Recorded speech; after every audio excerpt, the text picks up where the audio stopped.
What is up everyone? Today I'm going to be showing you how to relive the Simpsons Hit and Run. It is honestly a cult classic and I hope you guys enjoyed the video.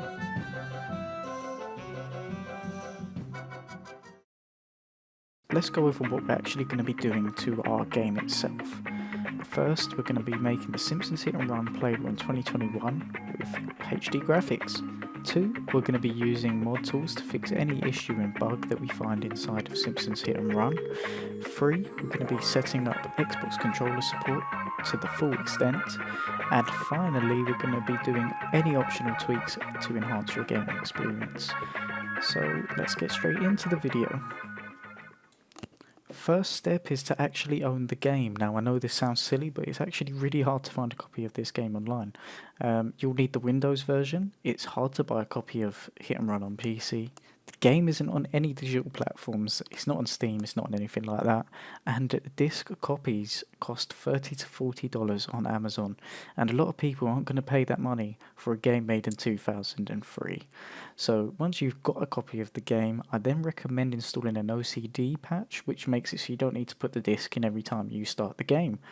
You can get this game online and other places, but I will not provide links. If you want to go ahead and pirate the game, by all means go do it. I'm not the police, that's your problem. Okay, for step 2, we're going to be downloading a piece of software called the Lucas Mod Launcher. Now, the links will be in the description, but essentially what it is, it's free modding software for Simpsons Hit and Run.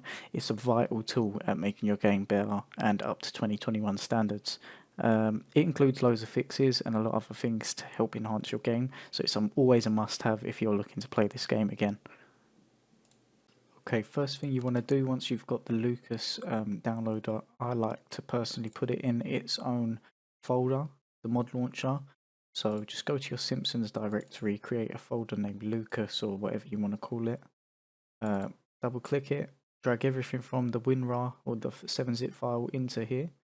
And once you've done that, it should look something like this. Next thing you want to do is open up the mod launcher. Now this mod launcher will be able to do a lot of things in the game. I'll go through all of the things, but first thing you need to do is go to open down here, launcher settings, go to game and find your executable path here. Just click browse, it will locate the game. Click on Simpsons exe, open. Once you've done that, click OK, don't need to edit anything else. Okay, for the next step, we're going to step 3, which is the launcher settings. I'm going to be showing you my personal settings I use with the Lucas mod launcher. These settings are for a good reason. I'll explain all of that once we get into it, but essentially it's going to make your game have better graphics. The following settings are for all PCs. They will not break your game, they will not crash, they will not cause lag unless you own a potato built before 2003, because I have tested everything in this guide on a laptop and every laptop can run this game fine. Honestly, if you can't run Hit and Run, get out of here, man. Okay, we're just going to go through some of the settings that I use in the game. I use these settings personally because I think it makes the game the best that it can be. If you don't want to use these settings, feel free to mess around with them and go through them all. Start off with anti-aliasing.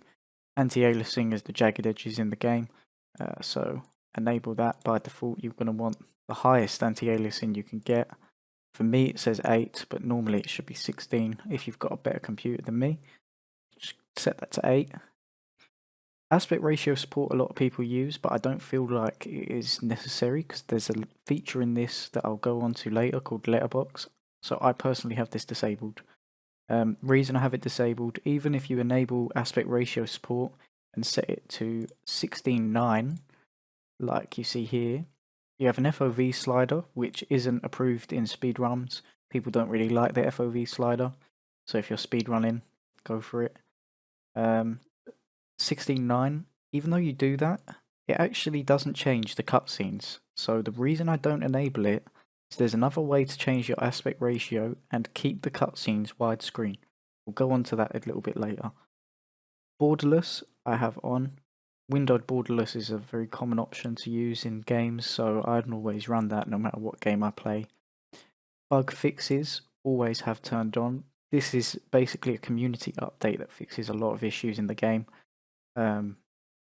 Next, go on to Direct 3D. You're going to want to turn that on. It enhances some of the models, uses DirectX 9. Obviously, you could use DirectX 12 if the game supported it, but we can't. Direct 3D 9, just as good. Gives you that little extra boost in graphics. Frame limiter. Now, because Simpsons doesn't demand a good PC, putting the frame rate limit can break the game if you set it too high. So don't set it too high. Me personally, I enjoy 120 FPS. If you want to set it to 60, go for it. But personally, 120 is the highest I'd ever go. I know speedrunners run it on 144 just to get that extra boost. But personally, 120 is perfect. You're never going to see a performance issue. Next, hovercar refraction. Now this was a cut thing from the Xbox version of the game, which is now possible on the PC version, so always turn that on. It's always a nice feature to have. Lens flares, always have the lens flares on. It's a nice little feature. Letterbox, turn this on. Now if you remember earlier I said about aspect ratio, it breaks the game for the cutscenes. Set letterbox on, turn that on, go to your mod settings, 16:9 or whatever resolution that you're playing the game in. Letterbox will then add aspect ratio support to your game, like the aspect ratio setting does, but it stretches all of the cutscenes. So you won't have a 4:3 aspect ratio cutscene and then have the rest of the game widescreen. This will make everything in that aspect ratio that you pick. So I think that's the best way to go personally. Going down, you might as well go ahead and turn this on because we're going to be showing you how to set up your gamepad in a little minute. Rebindable menu gamepad inputs, turn that on. Screenshots, if you want it on, turn it on. Sphere map reflections, I always have on. It's another graphical implementation from the Xbox version. X input, turn that on. X input is another thing that helps the controller set up a little bit later. And no license screen delay. It doesn't make much difference. I've tried it on and off. Me personally, I have it on. I feel like it saves you a few seconds. Okay, the next step is for setting up your controller. So if you don't plan on using an Xbox controller to play hit and run, there'll be a timestamp on screen now that will skip you straight to step 5. So go ahead and skip if you don't want to set up your controller.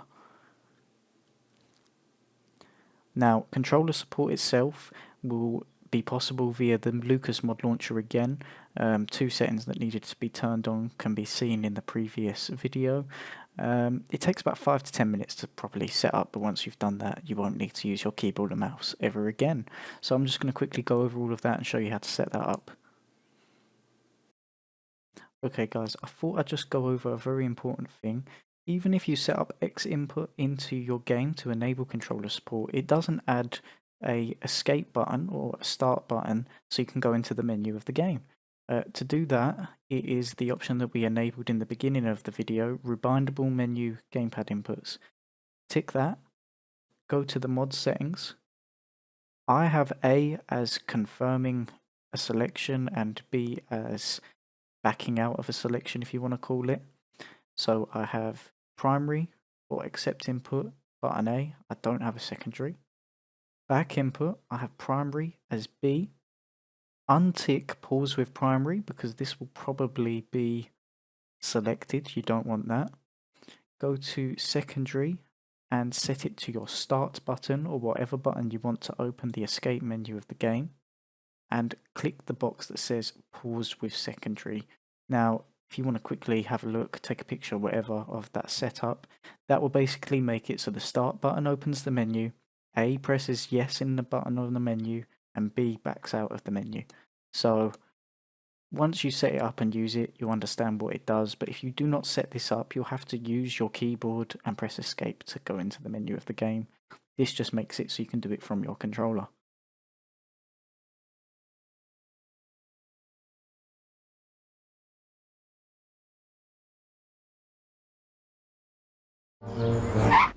So if you set up your controls on the left side, then all the text that pops up will be the controller version.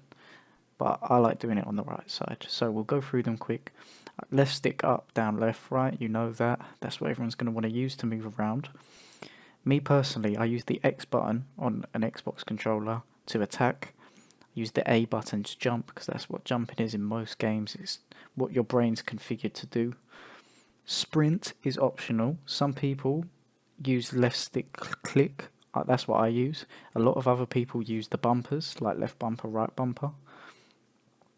Action to get in your car is Y, quite similar to GTA, that's why I use it.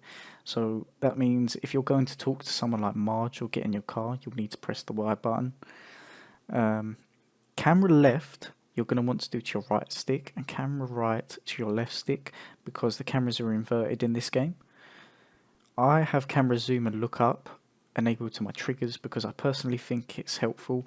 Say if you're walking around and you want to zoom into your character, left trigger. Say if there's something on the roof and you can't see it, right trigger will let you look up and then you can see things. Car controls I have set up like Grand Theft Auto. Don't ask me why, I think it's just the most memorable car control setup. Accelerate with right trigger, brake with left trigger, steer left and right with left stick right. E-brake I have as B, because that's how you do a handbrake turn. It can help you with some of the races in this game. Action and get out, still Y, same as the other one. Horn, I don't really use it much, but I use it as right stick clicking. Reset your car, I have it as D-pad down, because it's just something easy. I have no other thing bound to my D-pad, so I know that if I'm going to reset my car, it will always be D-pad down. Looking left is actually right this time, so looking left will be right stick left, and looking right will be right stick right, because for some reason the cars don't invert the camera controls. So for looking left it's left, for looking right it's right. Change the camera, that will be left stick click in, because I don't really do it that much, but if you want to do it, the option's there. For the last part of the video, we're going to go over the Donut Team enhancements. Donut Team are the people that made the mod launcher, but they've made loads of other mods. I only really use one, but I'm going to quickly show you on screen all of the mods available with a link in the description, so if you want to download any of them, you can.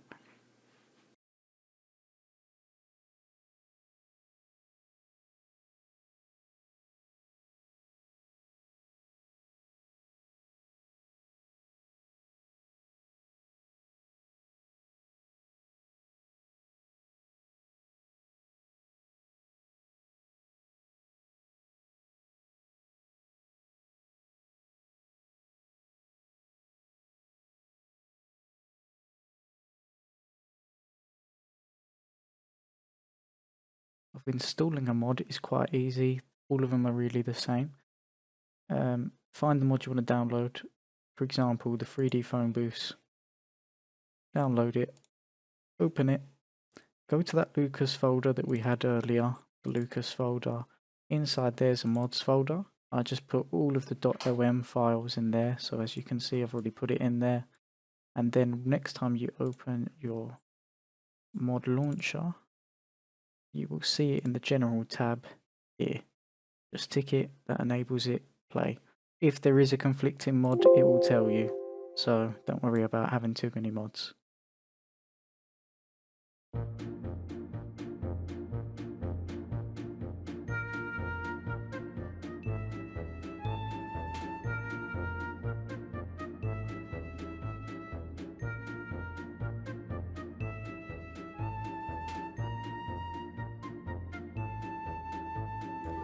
Okay, and that is it for the end of the video, everyone. I'd just like to thank you all for watching the video. Please like, share the video if you found it helpful, and if you want to see more Simpsons hit and run on my channel, I will cover it. Just leave me a comment down below and I will get around to it eventually. There's not much gameplay in this video because it's more of a tutorial, but when I get a chance I will be putting some gameplay footage up on this channel. Once again, hope you found this helpful, and goodbye.